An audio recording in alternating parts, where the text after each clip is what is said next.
Hay un objeto muy extraño pasando cerca de nuestro Sol. No sabemos exactamente qué es ni qué está haciendo. Ni siquiera podemos verlo ya. Pero hemos estado observando este objeto muy de cerca durante meses. Le hemos dado un nombre, 3I Atlas, y un título, Cometa Interestelar. Sabemos mucho sobre este nuevo visitante de nuestro sistema solar. En solo 4 meses se han publicado casi 100 artículos de investigación sobre 3I Atlas, y hay mucha otra información por ahí que no aparece en el registro oficial. Parte de ello puede sonar bastante descabellado. Así que hoy vamos a cortar el ruido y llegar al fondo de todo lo que realmente necesitas saber sobre 3I Atlas. Hablemos del viaje de este objeto interestelar. Ahora mismo 3I Atlas está haciendo su aproximación más cercana al Sol. A esta fase la llamamos perihelio. Y el pico ocurre el 29 de octubre. Cuando el objeto pasará a unos 210 millones de kilómetros de nuestra estrella. Aunque en el espacio solemos usar una medida mayor, la unidad astronómica, o UA. Una UA representa la distancia media entre la Tierra y el Sol, lo que nos ayuda a dar una escala familiar a la inmensidad del sistema solar. Así que el perihelio de 3I Atlas ocurre a 1,4 unidades astronómicas del Sol, lo que significa que en realidad no se acerca tanto, está más o menos justo dentro de la órbita de Marte. Pero este será el momento de máxima actividad para 3I Atlas. Es lo más caliente que estará, lo que significa que mucho material de la superficie del objeto será expulsado al espacio. Eso es normal para un cometa. Llamamos a este proceso sublimación. Es lo que sucede cuando un material sólido pasa directamente a gas, porque en el vacío del espacio no hay fase líquida, y la sublimación es lo que da al cometa su aspecto distintivo, con un halo difuso y una larga cola. El halo está formado por todo el gas y polvo expulsado desde la superficie sólida del objeto. Técnicamente se conoce como la coma. La cola es creada por el viento solar. Ese es el nombre de las oleadas de radiación que fluyen constantemente desde la superficie del Sol. Este viento empuja hacia atrás las partículas más ligeras de polvo y gas de la coma y las aleja del cometa. Es una pieza espectacular de ballet cósmico. Y por desgracia, no podemos ver esto ocurriendo en 3I Atlas mientras atraviesa su exposición máxima al Sol porque estamos en el lado equivocado. Llámalo destino o como quieras. Nuestra vista del perihelio está totalmente bloqueada por el resplandor del Sol. Bien, ya sabemos dónde está 3I Atlas ahora mismo. Y tenemos una idea bastante clara de lo que está haciendo. Así que, mientras esperamos a que reaparezca por el otro lado, eso nos da la oportunidad de investigar cómo llegó aquí en primer lugar. Y esta es una historia profundamente fascinante. Hemos estado siguiendo a 3I Atlas desde julio de 2025. Fue detectado oficialmente por el Sistema de Alerta Final de Impacto de Asteroides, o ATLAS, Asteroid, Terrestrial Impact Last Alert System, que en realidad es un conjunto de telescopios alrededor del mundo, en lugares como Hawái, Chile y Sudáfrica. Su trabajo es mirar el cielo nocturno y buscar objetos en movimiento, y eso fue lo que vieron la noche del 1 de julio. Otro objeto en movimiento. Así que lo clasifican como un nuevo asteroide y están listos para pasar página. Pero luego notan algo raro en este. Se mueve demasiado rápido. Todo en el espacio está en constante movimiento, y cada objeto del sistema solar gira alrededor del Sol, porque todos estamos atrapados por su fuerza de gravedad. El hecho de movernos es lo que evita que caigamos en el pozo gravitatorio.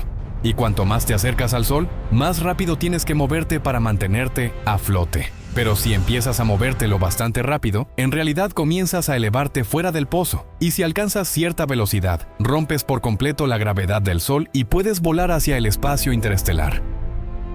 Entras en el vacío de la nada que existe entre las estrellas.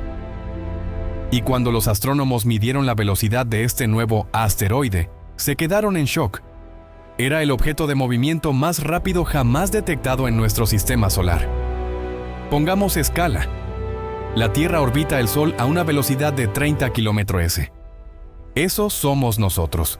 Vamos bastante rápido y estamos bastante cerca del Sol, pero hay planetas mucho más cerca. Aquí está Mercurio, a 0,4 unidades astronómicas de la superficie del Sol. Se cuece allí y para evitar caer en el pozo gravitatorio, Mercurio tiene que orbitar a una velocidad de alrededor de 48 km/h. El nuevo objeto descubierto por Atlas se movía a 58 km/h, y en ese momento todavía estaba muy lejos, justo dentro de la órbita de Júpiter. Eso es alrededor de 4,5 UA del Sol, y a esa velocidad estaba claro que este objeto iba a pasar de largo del Sol y seguir su camino. Llamamos a esto una trayectoria hiperbólica. lo que significa que esta cosa venía del vacío, del espacio interestelar, y que allí regresaría tras completar su gran recorrido por nuestro sistema solar. Fue entonces cuando surgió el nombre 3I Atlas, tercer objeto interestelar, lo que significa que hubo dos antes.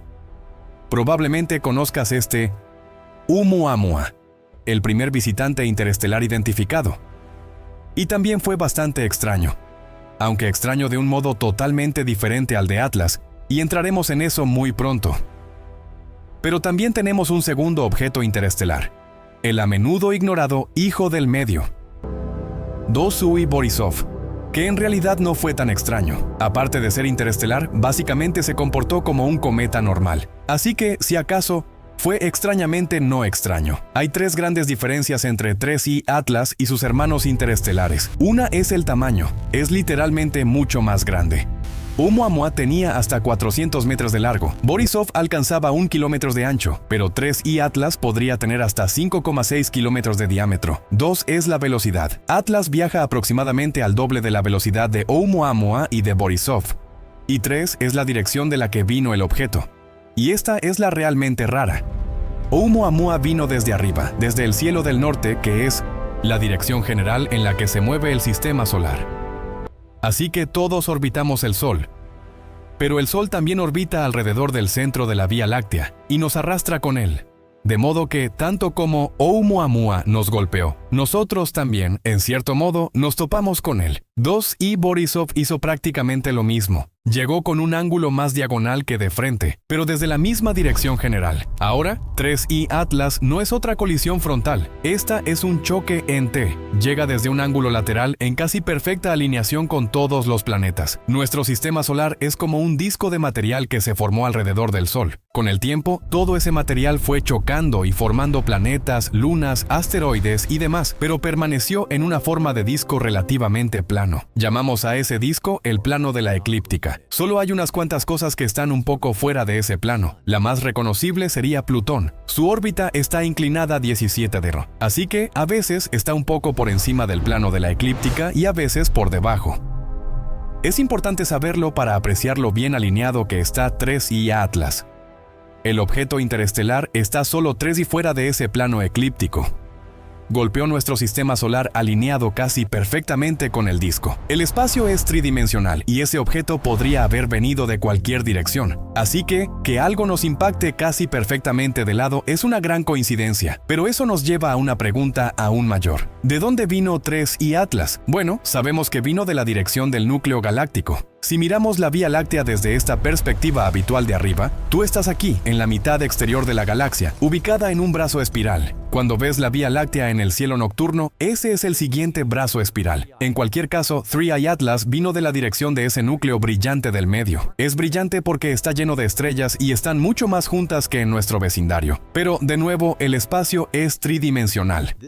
Así que, para entender realmente de dónde se originó 3I Atlas, necesitamos voltear la galaxia a una vista lateral. Y al igual que nuestro sistema solar, la mayor parte del material de la Vía Láctea está concentrado en un disco delgado alrededor del núcleo. Pero, como en nuestro sistema solar, hay algunas cosas que se quedan por encima y por debajo de ese disco delgado. En la galaxia llamamos a esa zona el disco grueso. Está mucho menos concurrido en el disco grueso, así que no hay tantas colisiones gigantes, explosiones de supernovas, agujeros negros y demás. Por lo tanto, las cosas en esta región tienden a permanecer sin perturbaciones durante periodos muy largos. Y de ahí creen los astrónomos que vino 3I Atlas. Esta antigua región del espacio podría hacerlo tan viejo como 7,6 mil millones de años, casi el doble de la edad de nuestro propio planeta. Ahora, probablemente nunca podremos rastrear el viaje de 3I Atlas hasta su punto de origen, pero los astrónomos han conseguido retroceder recientemente más de 10 millones de años y han identificado 93 estrellas con las que el objeto se habría cruzado en ese periodo. Pero lo verdaderamente fascinante es que, a lo largo de esos 10 millones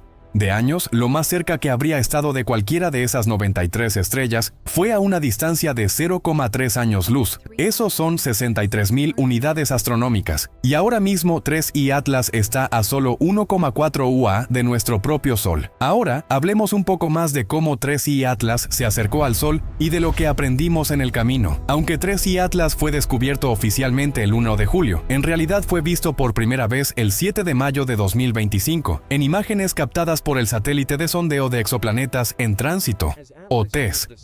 Es un observatorio que orbita la Tierra y mira profundamente en la galaxia tratando de identificar nuevos planetas en otros sistemas estelares. Y durante aproximadamente un mes, TESS simplemente estaba mirando en la dirección de 3I Atlas. Esto nos dio la oportunidad de seguir al objeto mientras se movía por la órbita de Júpiter. Lo primero que querían medir los astrónomos era el brillo del objeto y cómo cambiaba con el tiempo. Eso nos va a decir de qué está hecho. Sabemos que en el periodo de un mes en que 3I Atlas fue observado por TESS, viajó aproximadamente 1 UA en dirección al Sol, así que esperaríamos que se volviera más brillante con el tiempo. Los astrónomos usan un término llamado flujo, flux, para describir el brillo percibido de un objeto en el espacio. He aquí un ejemplo de cómo funciona. Piensa en lo brillante que te parece el Sol desde tu ubicación a mediodía en un día despejado. Ahora imagina que te transportan a la superficie de Mercurio. Ese mismo Sol de repente te parecerá mucho más brillante, lo bastante como para incinerarte. Ahora bien, el brillo real del Sol no cambió, solo tu percepción de él. Eso es flujo. Así que los astrónomos tenían la hipótesis de que el flujo de 3I Atlas aumentaría en un factor de 1,5 entre mayo y junio. Pero los datos de TESS mostraron que el flujo aumentó por un factor de 5. Hubo, por tanto, un aumento masivo en la cantidad de luz reflejada por este objeto. Y así es como sabemos que esto no es un asteroide. Debe ser un cometa que está empezando a formar su coma de gas y polvo, que es lo que refleja todo ese exceso de luz. Solo que hay dos cosas raras en esta observación. Una tiene que ver con la polarización de la luz. Esto es difícil de explicar, así que lo simplificaremos. Cuando la luz del Sol golpea esa nube de gas y polvo alrededor de 3I Atlas, se dispersa en diferentes direcciones. Pero la dirección en la que rebota no es aleatoria. Puede decirnos mucho sobre el material que golpea la luz. Si la luz se dispersa hacia un lado en ángulo recto o perpendicular, lo llamamos polarización positiva.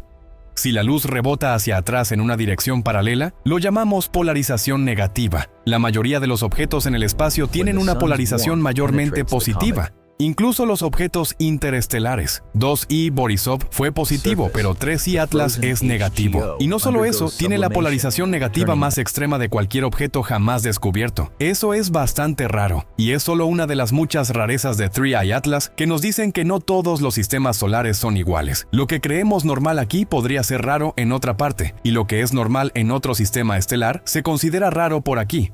Y la segunda cosa sorprendente sobre la coma de 3I Atlas fue el hecho de que existiera en absoluto a esa distancia. Recuerda, estamos mirando el periodo entre mayo y junio, y 3I Atlas todavía está muy lejos, más allá de la órbita de Júpiter. Esto es a más de 5 UA del Sol. Allí hace frío. Es tan frío que normalmente no detectamos cometas a 5 UA porque normalmente aún no han empezado a formar su coma. Siguen congelados. No suele ser hasta entre 3 y 4 UA cuando el proceso de sublimación realmente despega. Y eso se debe a que los cometas de nuestro sistema suelen estar hechos de hielo de agua, que necesita mucha energía para derretirse. Pero a medida que seguimos observando a 3 Atlas y empezamos a apuntarle nuestros telescopios más potentes, supimos que la coma estaba dominada por gas CO2. Tenía algo de vapor de agua, pero la proporción de CO2 era mucho mayor, alrededor de 8.1. Es básicamente lo contrario o inverso a lo que estamos acostumbrados a encontrar en los cometas. Si alguna vez has visto hielo seco, que se usa para crear humo en espectáculos en vivo, eso es CO2 sólido. Debe crearse y almacenarse a temperaturas increíblemente bajas. Y en cuanto se saca del congelador, el hielo seco comienza a sublimar al instante, creando esa nube característica de gas. Eso es lo que estaba haciendo 3I Atlas allá afuera en el espacio. Y por eso su coma se formó tan temprano, porque el hielo de CO2 se derrite a una temperatura mucho más baja que el hielo de agua. Y hemos seguido observando a 3I Atlas en su acercamiento al Sol. Hemos visto que esa proporción de CO2 y agua empieza a invertirse. A finales de septiembre, mientras pasaba por la órbita de Marte a poco más de 1,5 UA, el objeto había comenzado a liberar una cantidad masiva de vapor de agua, aproximadamente el equivalente a una manguera contra incendios a plena potencia, que en realidad es más agua de la que esperaríamos incluso de un cometa normal a esta distancia. Nunca habíamos visto tanto vapor de agua aparecer tan repentinamente. Lo mismo puede decirse del metal en la coma de 3I Atlas. Cuando fue observado durante el verano, los astrónomos detectaron una pequeña cantidad de níquel en la nube circundante, pero no detectaron hierro. Así que hay un par de cosas a tener en cuenta aquí. Una es que el níquel y el hierro son bastante comunes en el universo, porque se forman dentro del núcleo de una estrella moribunda. Luego, esa estrella explota como supernova y lanza estos metales al área circundante del espacio, donde son atraídos por nuevas estrellas que comienzan a formar su propio disco planetario. Y luego, el proceso se repite. Así que, como el níquel y el hierro vienen del mismo lugar, suelen encontrarse juntos en planetas, lunas, asteroides y cometas. Por eso, cuando vemos mucho níquel pero nada de hierro, nos preguntamos dónde se fue el hierro, qué proceso los separó. Y, segundo, es raro ver cualquier metal sublimando desde 3I Atlas, dada su distancia al Sol cuando se hizo esta observación. Aún estaba muy lejos más allá de Marte, en la región del cinturón de asteroides, que todavía es muy fría, y el proceso de sublimación está impulsado por el calor. Ahora bien, cuando se trata de CO2, sabemos que no necesita mucho calor para derretirse. Pero cuando hablamos de metal, ocurre otra cosa. Probablemente la liberación masiva de CO2 arrastra consigo átomos de níquel, pero eso aún no explica la deficiencia de hierro. Ahora, al igual que el vapor de agua hizo una aparición muy repentina en la coma de 3I Atlas, lo mismo ocurrió finalmente con el hierro. A finales de septiembre, los astrónomos comenzaron a detectar hierro por primera vez en la coma. Y muy rápidamente, la proporción de níquel a hierro cambió a una combinación más normal de ambos. Así que 3I Atlas se está volviendo más normal con el tiempo, pero está llegando ahí de una manera muy extraña. Ahora hablemos de las colas. Esta es otra área en la que 3I Atlas se ha comportado un poco diferente a un cometa promedio. Y Tino Cinciens. Eso es principalmente porque la primera vez que vimos una cola formándose alrededor de 3I Atlas, a principios del verano, estaba apuntando en la dirección equivocada. Este objeto formó inicialmente una cola orientada hacia el Sol. Esto es inusual porque se considera que la cola es un efecto del viento solar interactuando con la coma. El viento solar sopla alejándose del Sol. Por lo tanto, esperamos que la cola fluya en esa dirección. En este caso, no lo hizo, lo que podría estar relacionado con la formación temprana de la coma, debido a la alta concentración de CO2. Debido a que el objeto comenzó a sublimar a una distancia muy larga del Sol, es posible que el viento solar simplemente no fuese lo suficientemente fuerte como para empujar la nube de gas y polvo lejos. Así que lo que vimos fue más de esa nube acumulándose en el lado cálido del objeto, el lado orientado al Sol, antes de encontrar un viento lo bastante fuerte para formar una cola convencional, que fue lo que 3I Atlas terminó haciendo. Para septiembre se había desarrollado una cola corta en forma de abanico orientada en sentido opuesto al Sol, lo cual es bastante normal. No todos los cometas tienen largas colas como las de las ilustraciones. La longitud de la cola varía según de qué esté hecho el cometa y su distancia al Sol. Por ejemplo, Hale-Bopp es bastante famoso por tener una cola gigantesca cuando fue observado en 1997. Pero también estaba muy cerca del Sol en ese momento, a unas 0,9 UA, medio UA, más cerca que lo que 3I Atlas llegará al Sol. Así que, por supuesto, experimentó más sublimación y viento solar, que dieron forma a esa cola. Y es alrededor de esta época cuando conseguimos nuestra observación más cercana posible de 3I Atlas, pero la vista no viene desde la Tierra, viene desde Marte. El 3 de octubre, el objeto pasa a 0,19 STUA del planeta Marte, lo más cerca que llegará de cualquier planeta en el sistema solar. Y esto es afortunado para nosotros porque tenemos muchas cámaras en y alrededor del planeta rojo, lo que significa que pudimos usarlas para capturar imágenes de 3I Atlas. Aquí hay una fotografía tomada por el rover Perseverance desde la superficie de Marte. Así es como habría aparecido el objeto en el cielo nocturno. No es una gran foto. No es para lo que la cámara del rover fue diseñada. Y para ver tanta luz, la cámara tuvo que hacer exposiciones de 30 segundos. Luego, varias de esas imágenes se apilaron. Así que lo que terminas obteniendo se parece más a una estela que a un objeto definido. Y aquí hay otra imagen de 3I Atlas tomada por la sonda ExoMars de la Agencia Espacial Europea, que está en órbita alrededor de Marte. Podemos ver el objeto un poco más claramente ahora. Pero todavía no hay suficiente resolución para distinguir entre la brillante coma y la superficie del objeto en sí. Para obtener ese detalle fino necesitaríamos una foto con el Mars Reconnaissance Orbiter de la NASA, que tiene el telescopio más potente del sistema marciano. Por desgracia, en el momento de hacer este video, esa imagen no se ha publicado, si es que siquiera se tomó. Básicamente, ha habido un cierre del gobierno de y la gente en la NASA no va a trabajar hasta que se resuelva algún asunto político, lo que lamentablemente podría llevar tiempo. Pero el tiempo es algo que tenemos ahora. porque el Sol seguirá bloqueando nuestra vista de Three Eye Atlas hasta principios de diciembre, momento en el cual podremos estudiar el efecto que el Sol tuvo sobre el objeto, aunque lo más cerca que estaremos seguirá siendo 1, algo UA. Eso ocurre el 19 de diciembre. En ese punto, 3i Atlas estará muy de salida del sistema solar. Pero aún queda un encuentro cercano. El 16 de marzo de 2026, el objeto volará a 0,36 UA de Júpiter. Aunque no tenemos ni de lejos tantas cámaras alrededor de Júpiter como en Marte, sí tenemos una. Está en una sonda llamada Juno, que ha pasado la última década observando el gigante gaseoso y sus lunas. Pero tendrá la oportunidad de tomar una última imagen de Three Eye Atlas antes de que desaparezca. A esta distancia, el objeto se estará enfriando. Será menos activo, pero podría haber cambiado por su exposición al Sol.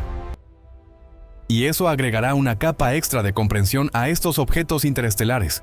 Es totalmente posible que muchas de estas características extrañas ni siquiera provengan del lugar donde se formó el objeto. Puede ser simplemente una acumulación de cosas raras que recogió en el camino. Por ahora solo podemos preguntarnos, pero pronto llegarán más respuestas y probablemente más preguntas.